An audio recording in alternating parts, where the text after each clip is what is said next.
नमस्कार, शुभ सकाळ सर्वांना. कसे आहात? मी पण मस्त आहे. तर सकाळची सुरुवात बघा, अंघोळीला पाणी लावलेलं आणि हीटर बंद केला. म्हणतोय ना वर टाकीवर बसलेला. जणू काय आता थंडीत हा स्विमिंग पूलची मजा घेणार असल्यागत. नंतर बाहेर आम्ही उठून आलो अंघोळ वगैरे झाल्यानंतर. बाहेर आल्यानंतर तिथे एवढी थंडी होती ना, काय बोलाय नको. आणि हा पण म्हणत होता चला घरात लवकर आणि पेडिग्री किंवा दूध द्या गरम गरम, म्हणजे सकाळची सुरुवात होईल.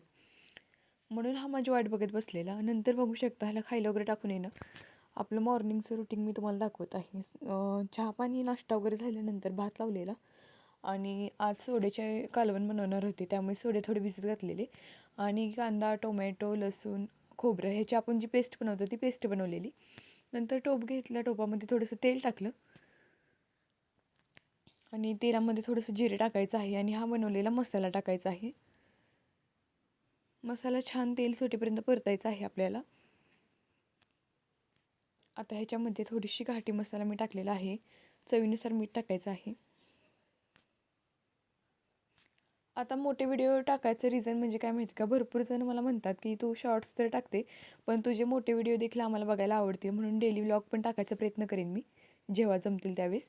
आता ह्याच्यामध्ये थोडासा गरम मसाला, लाल मिरची पावडर पण मी टाकलेली आहे आणि बटाटा टाकलेला आहे फोडी करून. त्याचबरोबर ह्याच्यामध्ये भिजत घातलेले सोडे देखील टाकलेले आहेत. आता सोडे पहिल्यांदा 2 वेळा धुवून घ्यायचे आणि मग पाणी टाकून 10 ते 15 मिनटं ह्याला भिजत घालायचं आहे आपण. आणि बघू शकता खूप छान अशी आमटी होते ही. आणि गरम मसाला कोणता देखील तुम्ही टाकू शकता. ह्याच्यामध्ये मी घरकुलचं ₹1 पुडी ती अर्धी टाकलेली. जास्त टाकली तर ते कालवण खूप झणझणतं आणि खावंसं वाटत नाही. आणि ह्याच्यामध्ये 2 कोकमाचे तुकडे देखील मी टाकलेले आहेत. कोकमामुळे तुम्हाला माहिती आहे फिशला वगैरे खूप छान टेस्ट येते. आता हळूहळू बघू शकता आपल्या आमटीला ना उकळी यायला लागली आहे आणि एकदम स्लो गॅसवरच हे बनवायचं आहे. तुम्ही गॅस जर फुल केला ना वरची तरी निघून जाते. असं पण ह्यांना जास्त तरी आवडत नाही, पण तरी देखील स्लो फ्लेमवर केल्यानंतर ते छान चवीला लागतं. आणि बारीक चिरलेली कोथिंबीर वरून टाकलेली आहे. मसाला देखील तुम्ही टाकू शकता. आता पीठ आहे ना, काय करते माहिती का पिठासाठी म्हणजे भाकरी करताना थंडीमध्ये बऱ्याचशा वेळेला काय होतं, आपण भाकरी करतो ना त्याला चिरा पडतात. तर गरम पाणी टाकल्यामुळे काय होतं माहिती आहे का, भाकरीचं पीठ जे आहे ते असं एकदम चिकट होतं आणि भाकरी आपली म्हणजे मध्ये मध्ये तुटत नाही किंवा असे चिरा पडत नाही. खूप छान सॉफ्ट असं पीठ तयार होतं.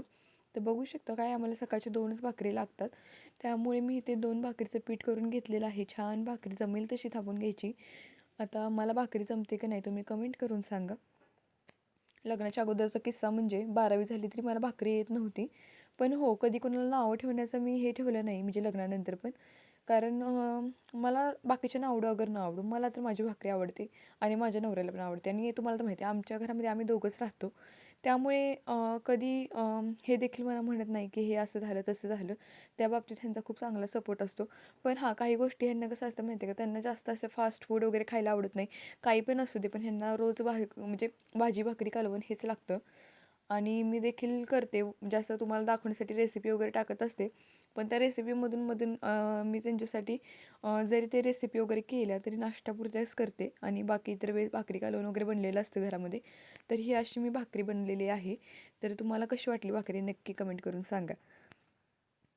आता हे झाल्यानंतर काय केलं, किचन वगैरे आवरला आणि नंतर बघू शकता आता लादी पुसायला घेतलेली झाडं वगैरे मारून. तर मॉप घेतल्यापासून आहे ना जरा थोडासा म्हणजे बरं वाटतं. म्हणजे आठवड्यातून 1-2 वेळा हातानंच पुसते मी, कारण असं खालचं वगैरे आहेत ना जे आहे अडगळ ती म्हणजे मॉपने नीट पुसता येत नाही अडचणीतलं, त्यामुळे मी हातानं पुसायला लागतं ते. आता तुम्ही म्हणाल आता बाकीचं सामान ओढलं, मशीन ओढली नाही, पण मशीन पण मी आठवड्यातून एकदा ओढते आणि असं जेवणाचं ताट होतं